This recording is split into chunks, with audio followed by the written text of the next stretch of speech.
बिस्मिल्लाहिर्रहमानिर्रहीम। अस्सलाम वालेकुम। आज जो वाक़या आपको सुनाने जा रहा हूँ हो सकता है कि आपने पहले भी सुना हो, लेकिन असल वाक़या मैं आपको सुनाता हूँ, क्योंकि आपने जो सुना है हो सकता है मुकम्मल ना हो। ये कहानी है अंदरून सिंध की।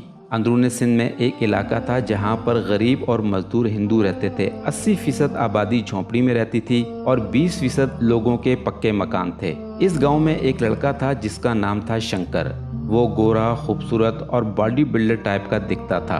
पढ़ा लिखा और इंतहाई तमीज़दार था। इस गांव की हर लड़की इसको पसंद करती थी और हर लड़की की ख्वाहिश थी कि मैं इसकी दुल्हन बनूं। इस गांव की आबादी बहुत ज़्यादा थी, लेकिन आहिस्ता आहिस्ता वो आबादी कम हो रही थी। लोगों का कहना था कि इस बस्ती में आसेब है और हर 1 साल के बाद, कभी 6 महीने बाद, कभी 2 साल के बाद कोई ना कोई लड़की गायब हो जाती थी। तो इसी वजह से लोग वहाँ से दूसरे मोहल्ले में शिफ्ट होना शुरू हो गए थे। शंकर के घर वाले शंकर की शादी के लिए लड़की तलाश कर रहे थे, तो उन्हें एक लड़की पसंद आ गई जिसका नाम था रूमी। वो बहुत खूबसूरत थी, इसके बाल भी बहुत लंबे और घने थे। इसकी और शंकर की मंगनी तय हो गई और 1 महीने बाद इनकी शादी थी। सब लड़कियां रूमी की किस्मत पर रश कर रही थीं कि इसको शंकर जैसा हैंडसम और खूबसूरत शौहर मिला है। शंकर और रूमी की शादी हो गई। रूमी कमरे में दुल्हन बनी बैठी शंकर का इंतजार कर रही थी और शंकर नीचे मेहमानों में इनकी खातिर मदारत में लगा हुआ था। काफी देर बाद जब वो रूम में आया तो रूमी बहुत खुश हुई कि शंकर मेरा शौहर बन गया है। इसका अरमान था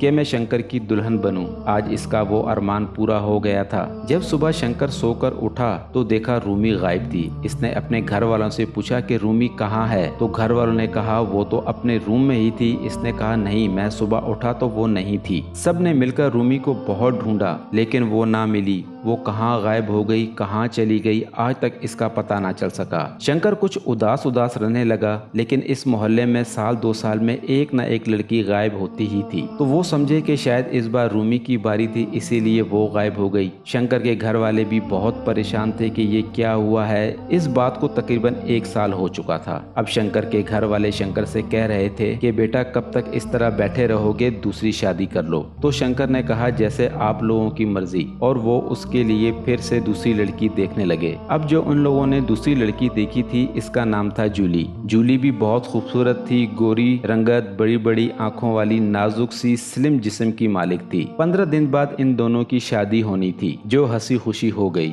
अब ये दोनों हंसी खुशी अपनी जिंदगी गुजार रहे थे और शंकर के घर वाले भी जूली से बहुत खुश थे। जूली इन सब का बहुत ख्याल रखती थी। सब घर वाले कह रहे थे कि शंकर तुम बहुत खुशकिस्मत हो कि तुमको ऐसी बीवी मिली। 2 माह तक उन्होंने अपनी जिंदगी बहुत हंसी खुशी गुजारी और 2 माह बाद जूली भी अचानक गायब हो गई। और इसके बाद शंकर के घर वाले और जूली की घर वाले सब मिलकर जूली को ढूंढने लगे। जूली कहाँ चली गई, कहाँ गायब हो गई, इसका कोई पता ना चला। अब तो शंकर और भी ज्यादा परेशान हो गया कि मेरी दूसरी बीवी भी गायब हो गई है। अब तो लोग भी बहुत ज्यादा बातें बनाने लगे कि शंकर पर कोई साया है, कोई कहता है शंकर ने खुद मारा है। जितने मुंह इतनी बातें। अब शंकर ने घर से बाहर निकलना भी छोड़ दिया था और घर वाले भी बहुत ज़्यादा परेशान रहने लगे और सोचने लगे कि इस घर में कोई साया है जिसकी वजह से ये मसला हो रहा है, और वो साया शंकर की बीवी को मार देता है या गायब कर देता है। इस तरह 3 साल गुजर गए। अब शंकर के घर वाले कहीं भी रिश्ता लेने के लिए जाते तो लोग मना कर देते।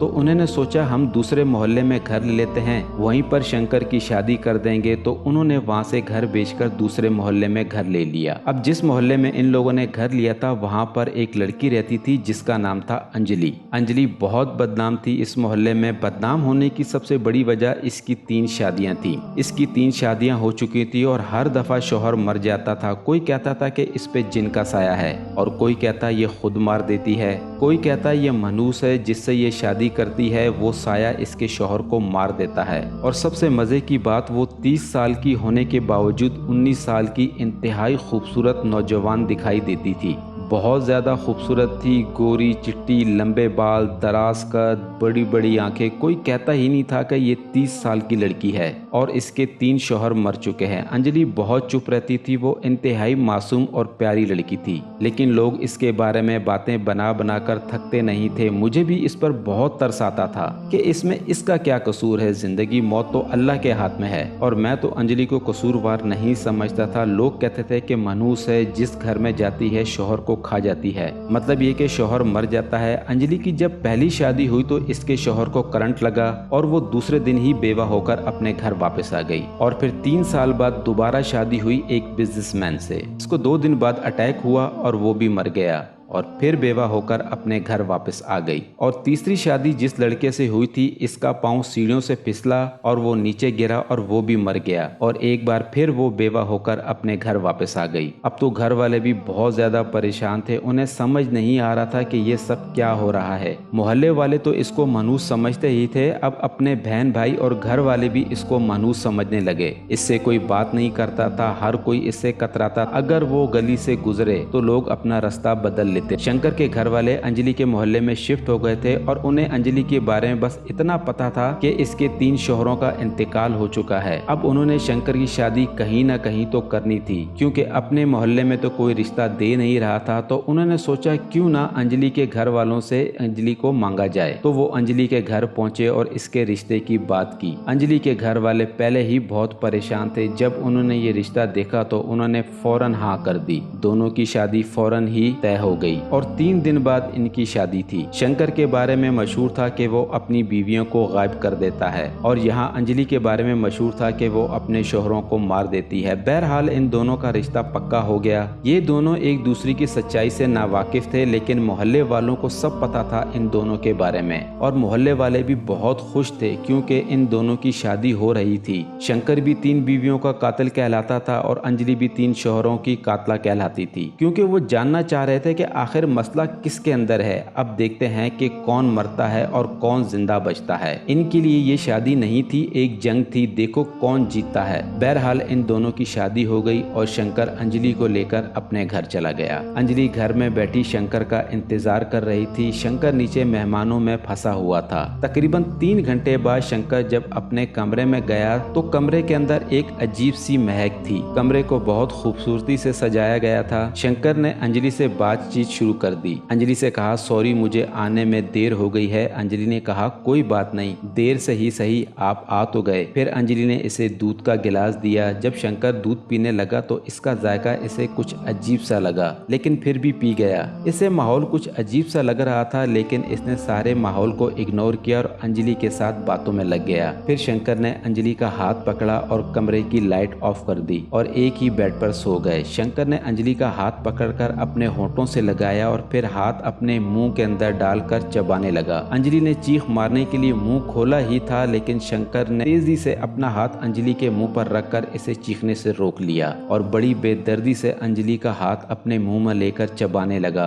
अंजलि के हाथ का गोश्त खाते हुए शंकर को ऐसा लगा जैसे अंजलि के हाथ से खून नहीं निकल रहा। शंकर हैरान हुआ, खून क्यों नहीं निकल रहा। अंजलि ने तेजी से अपना हाथ छुड़ाकर शंकर को धक्का देकर नीचे गिरा दिया और लाइट ऑन कर दी। अंजलि बोली, मैं जानती हूँ तुम इंसान नहीं हो, आदमखोर हो। तुमने अपनी पिछली 3 बीवियों का गोश्त खाया है, इनकी लाशों को गायब कर दिया है और लोगों को लगता है कि तुम पर किसी भूत का साया है। वो अपना राज खुल जाने पर हैरान हुआ और बोला, तुम कौन हो और मेरे बारे में कैसे जानती हो और तुम्हारे जिस्म से खून क्यों नहीं निकला। मैं इतना जरूर जानता हूँ कि तुम कोई इंसान नहीं हो, सच बताओ तुम कौन हो। तो इसने कहा, तुमने ठीक सोचा, मैं कोई इंसान नहीं हूँ, मैं एक चुड़ैल हूँ। तुमने अपनी 3 बीवियों को मारा है, लेकिन अफसोस चौथी बीवी के हाथों तुम्हारा कत्ल होगा।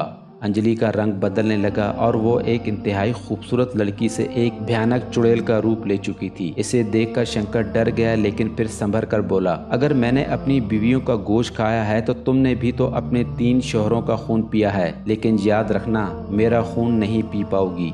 तुम्हें क्या लगता है मैंने तुमसे शादी तुम्हारी बीवी बनने के लिए की है?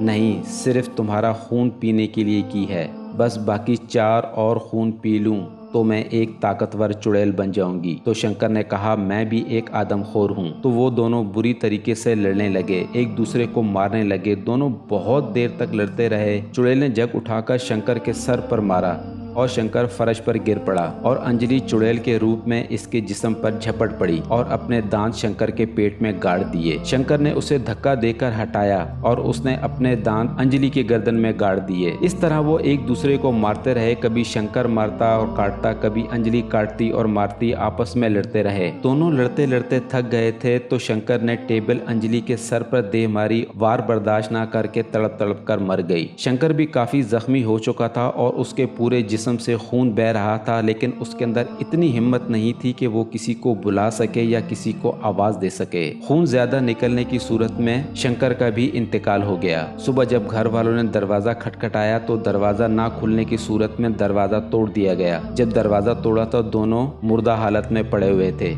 और कोई मोहल्ले वाला उनको देखने नहीं आया, क्योंकि मोहल्ले वालों ने मिलकर इन दोनों के कमरे में सीसीटीवी कैमरा लगाया था। वो मालूम करना चाह रहे थे असल माजरा क्या है, कसूरवार है कौन, और उन लोगों ने इनकी आवाजें और वीडियो देख ली थी। अब वो लोग बहुत खुश थे कि चलो अच्छा हुआ दोनों इस दुनिया से चले गए। वो कहते हैं ना, खस कम और जहां पाक। और हाँ, एक बात तो मैं आपको बताना भूल ही गया, शंकर के मोहल्ले में जो लड़कियां गायब होती थी वो शंकर ही उनको मारकर खा जाता था। अगर कहानी अच्छी लगी हो तो प्लीज़ लाइक एंड सब्सक्राइब ज़रूर कीजिएगा। अल्लाह हाफिज़।